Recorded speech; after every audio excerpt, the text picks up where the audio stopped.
Hello everyone and welcome to how much my moving company made this week. I don't know what the total is yet, but I think this is going to be a good one. The last 10 or so days of the month, we really saw an upswing in sales, and I'm really excited about it because it kind of feels like we're finally getting out of this economic slump that we're in, and I hope that things just trend upwards. Typically the summer months are really the months where we can hit it hard, and really we earn most of our money in 6 months of the year, and then it's kind of like holding on strong for the rest of the year. It's just very seasonal, especially in a hot area. For some reason, moving companies are quite seasonal. Typically, we look at about 40% more sales during the summer months than we do the winter months. Then we had all this chaos happen and slowed us down dramatically and basically brought us down to as if the summer months were winter months. So anyways, let's get into this with the sales in the past week. As you can see, a lot of jobs in the last 7 days. All right, first job, $465. You'll see there's some bigger ones in there this week. Second one, $390. Try to cruise through these. So the format for this that people seem to like is kind of just going through these jobs, reminiscing kind of about the week. Maybe I'll have some movers come in and join me on a few of these episodes and kind of make it like a hangout kind of thing, talk about the jobs, things like that. All right, next job, 400, oh no, actually 500. 500 flat. Oh, this one was cool because the guys actually received $105 each in tips in the one day. So sometimes you can make pretty good money being a mover. We pay, 14 to 18 bucks an hour, and sometimes you make huge tips. All right, next job, 325. Next job, 350. Next job, oh, this was a big one. So this was a pack and move. We like doing these. Not many people want us to do pack jobs simply because it's much more expensive, but our ideal customer really is the person who wants us just to do everything, and this was the case here. This job total came out to $28.27, and let's see here, $400 worth of materials. So that's like boxes, packing paper, things like that. And they also rented 16 pads from us. So we rent our pads out for 99 cents per month. So we're looking at $15 and some odd cents per month for pad rentals every month until they return though. So that's a great job. We'd love to have more jobs like that. All right, next one, 275. Oh, sorry, 300, I had 25 there. Next one, 390.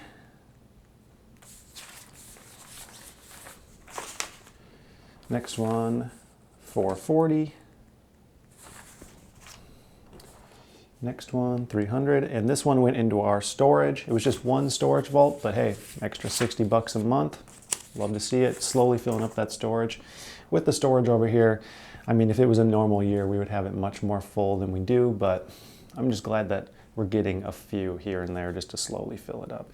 Next one, 639. This is the year of gratitude.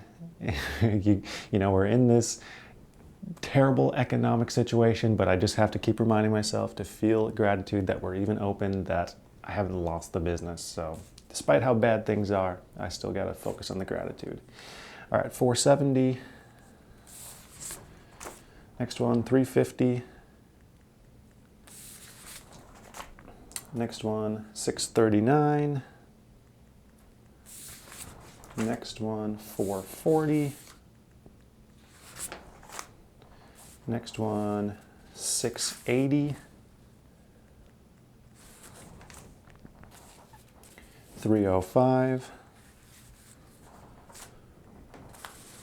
We're already past last week. I'm not going to tell you what it is yet, but it's good.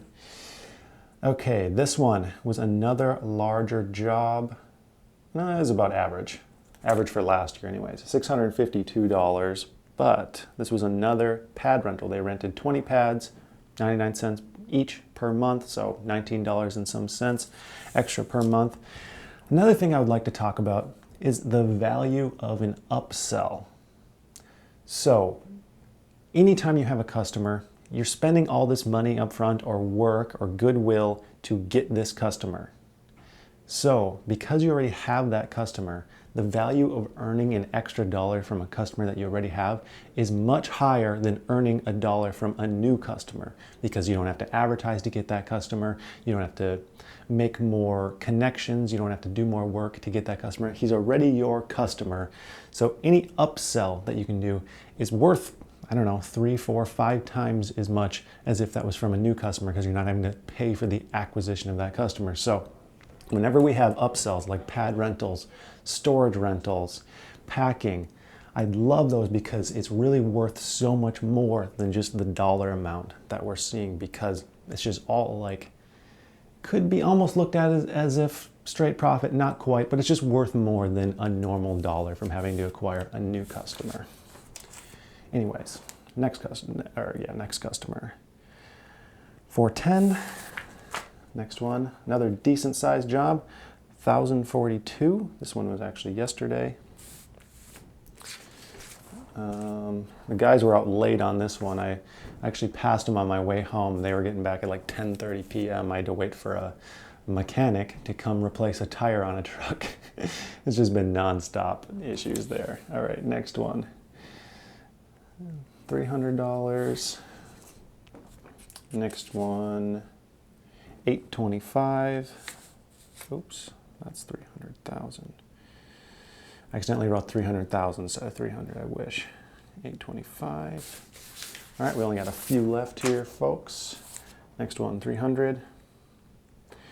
Oh yeah, people wanted me to talk more about masks because I mentioned it in the last video. So I bought a whole bunch of masks on Amazon. It was like 50 bucks for 100 masks. It's the cheapest deal I could find. They did take kind of a while to come in, but what we're doing now is asking all of our customers when we're confirming the job the day before, hey, do you want our guys to wear masks? And I expected kind of a lot of people to say yes, but it's panned out to about 25% of our customers want the guys to wear masks. It's a pain for the guys to wear them, but we're trying to be as professional as possible, trying to have it as a courtesy. If we're going and doing estimates, we're saying, hey, do you want us to wear a mask? Just to kind of do our diligence. And if you own a small business, I recommend you at least asking your customers, because they seem to appreciate you at least asking. It's just kind of like, whatever your stance is on it, it's just a courtesy and it comes off more professional. But yeah, you can get them pretty cheap on Amazon now. Next one, 382. All right, next one, 275. 355. Still a lot of smaller jobs. We're still looking at the average job is down 30-40% compared to last year, but again, gratitude. We got to focus on gratitude. And the last one, 520. All right, plus 520. So we're looking at $14,871 for the last 7 days.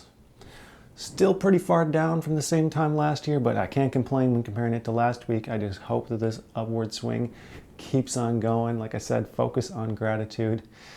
I can't complain too much. And I know, so also I want to talk about the net profit again, because I get asked this every time. Doing net profit for 7 days of work doesn't really work because if I were just to calculate, this is the job price, this is what I paid for fuel, this is what I paid for the guys, my profits would look much higher than what they are at the end of the day. If I did that, it probably would look like I'm profiting 45%, which just wouldn't be very truthful. Yeah, as much as I would like to, be that YouTuber who's like, I profited $8,000 on the $14,000 this company made last week. But I'm trying to be more realistic here, and at the end of the year, we profit about 20%. It'll probably be lower this year because of fixed costs, and there just won't be as much revenue this year, so I'd be happy with 10%. I don't think we're gonna lose money. I think there'll still be a small profit. But yeah, we're probably looking at 10% by the end of the year. This week, it was a good week. Even if it was 10%, that's $1,400. This week is probably, you could count it more like 20% because we were so busy. Our guys were out all day long, basically every day. So, maybe $2,000, potentially $4,000 in profit. It's just hard to tell for 1 week. That's why I refrain from saying it. That's why the revenue numbers are important. But I will say we have a super lean operation here. There's really just no wasted money. So any profit that can be had is had. And really the only thing that I spend money on is wages for guys, just to pay basically the highest I can pay. And I wish I could pay more. I wish this was an industry where I could pay 25 bucks an hour. I would love to be able to do that. I wish the market could just handle that, but unfortunately, customers just aren't willing to pay, 200 bucks an hour for 2 guys for me to be able to afford to then pay 25 bucks an hour plus taxes, insurance, all that. Anyways, I'm still working on this format. If there's anything you guys would like me to talk about in future videos, feel free to let me know. Until next time, I'd like to thank you for watching, and I hope you have a profitable day.